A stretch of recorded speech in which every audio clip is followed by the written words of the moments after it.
Bueno, compañeras senadoras, senadores, muy buenas noches. Buenos días. Y precisamente con el interés de obviar, pienso plantear en bloque todas mis participaciones que son en conjunto con la senadora Torres Peinberg.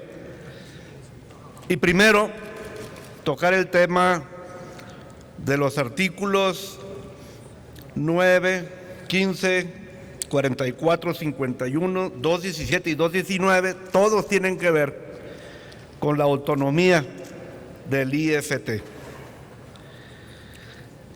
En la reforma constitucional que aprobamos el año pasado, nació el Instituto Federal de Telecomunicaciones como un órgano constitucional autónomo, con personalidad jurídica y patrimonio propio, quien es la autoridad en materia de competencia económica en los sectores de radiodifusión y telecomunicaciones, por lo que ejercerá en forma exclusiva las facultades contenidas en el artículo 28 de la Constitución. Lo anterior refleja que el espíritu de la reforma era la creación del instituto como un organismo que no estuviera por debajo de ningún poder tradicional del Estado y que en lo que se refiere a sus funciones estuviese a la altura de cualquiera de los tres poderes de la Unión.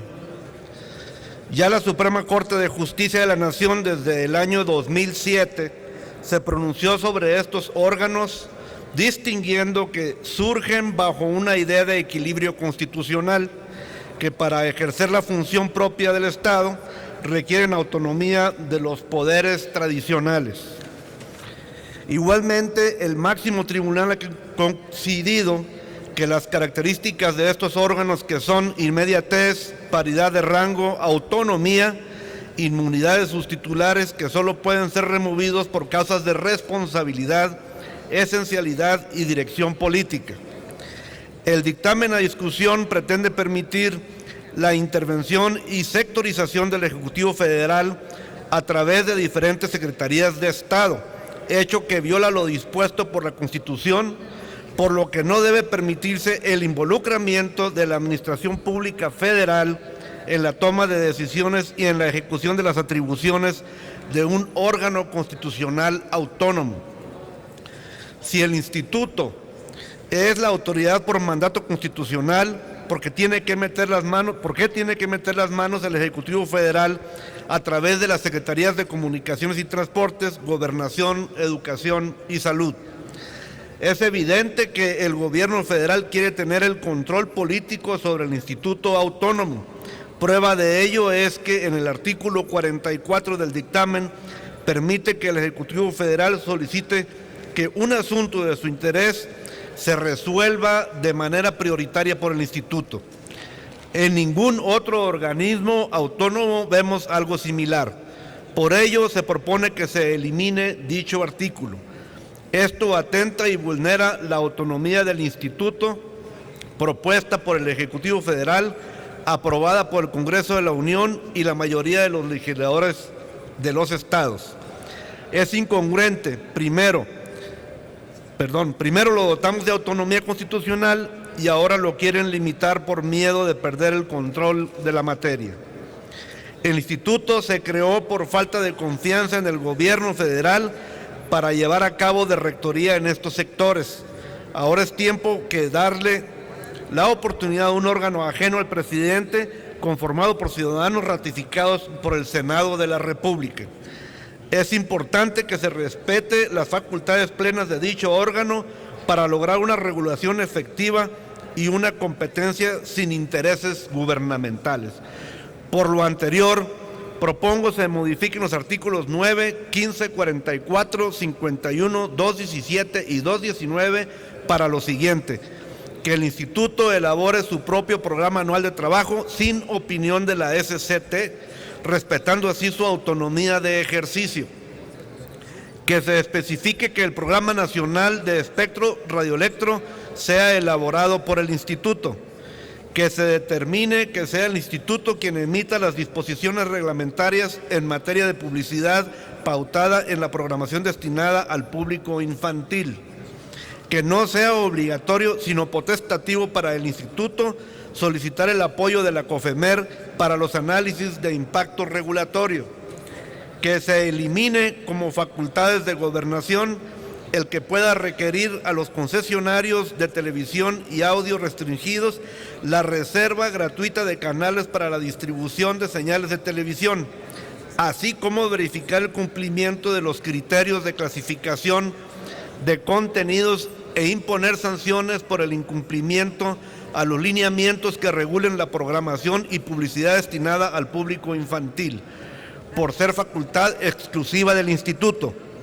Que se elimine como facultades de la Secretaría de Salud el que pueda establecer normas en materia de salud para la programación destinada al público infantil e imponer sanciones por el incumplimiento de los lineamientos que regulen la programación y publicidad destinada al público infantil en materia de salud.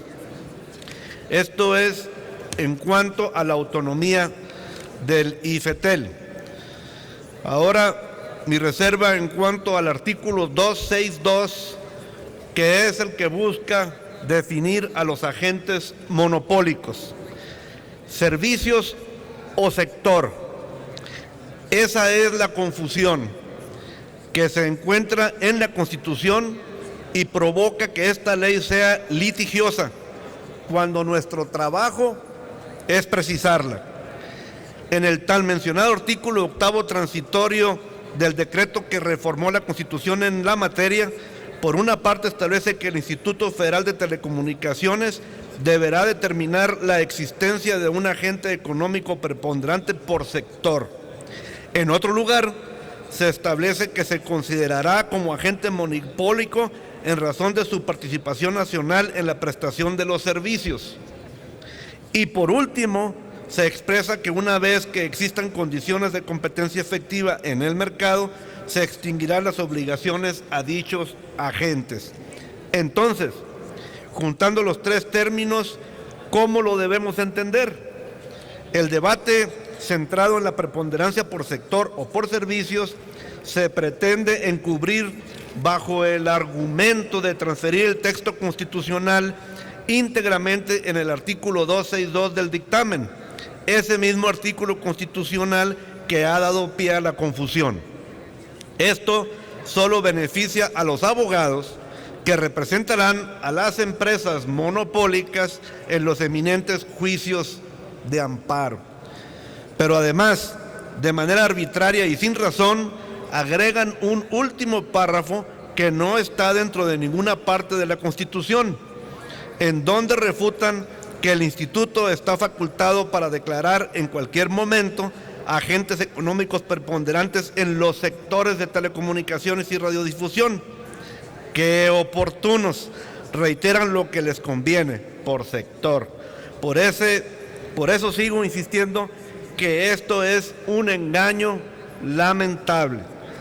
Si nos vamos por sector, es evidente que el Estado no podrá garantizar los derechos humanos consagrados en los artículos 1 y 6 de nuestra Constitución en materia de radiodifusión y telecomunicaciones, servicios públicos que deben ser prestados en condiciones de competencia, calidad, pluralidad, veracidad de la información y sin injerencias arbitrarias. Por lo anterior, propongo modificar el primer párrafo del 262 para que quede claro que el Instituto determine la existencia de agentes en cada uno de los servicios en radiodifusión y en cada uno de los servicios en telecomunicaciones. Asimismo, eliminar ese último párrafo en este artículo 262 que en definitiva determina la preponderancia por sector, concepto concebido para esconder al agente monopólico televisivo. Lo que necesitamos es más competencia, más opciones para los ciudadanos, darle a la gente pluralidad y televisión de calidad, que tengan opción de cambiarle de canal e informarse mejor, pero tal como viene esta reforma, no lo ofrece.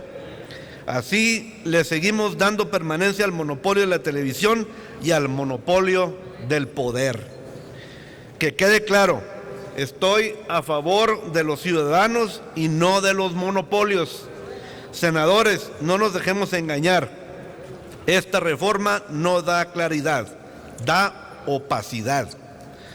No me sorprendería que los que van a votar a favor del dictamen, bueno, que ya lo han hecho, los veamos en un futuro próximo apoyados por las grandes televisoras en campañas para un cargo popular. Y por último, en mis reservas, se trata del artículo 237, que es acerca del tiempo permitido para la publicidad, y esta naturalmente debe de ser equilibrada.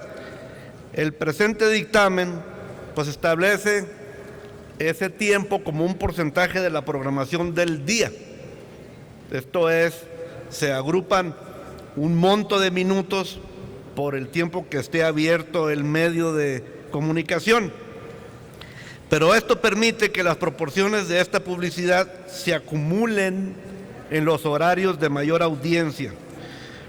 Y pues de todos nosotros es siempre molesto para las audiencias el que no nos abrumen con tanta publicidad en una hora dada.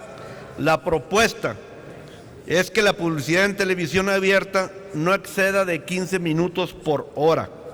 Así, de esta manera, le ponemos un límite a la forma de cómo distribuir este monto de minutos por el tiempo total de la transmisión en un día.